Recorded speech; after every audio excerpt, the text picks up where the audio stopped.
Life ఎలాగున్నా గానీ ఉన్నదున్నట్టుగా బతకాలి. అంతేగాని మన ఎవరికో ఏదో ఉన్నాయి అని మనకు లేవని బాధపడకూడదు ఎప్పుడు.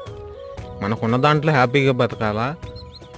లేని దాన్ని సంపాదించుకోవాలి. అంతే ఫ్రెండ్స్. చిందించాలా శ్రమపడి పండించాలా పెదవిపై చిగురించేలా చిరునవ్వులు కండలను కరిగించాలా కొండలను కదిలించాలా చచ్చి చెడి సాధించాలా సుఖశాంతులు మనుషులని పెంచే రుజువు మమతలను పెంచే ఋతువు మనసులను తెరిచే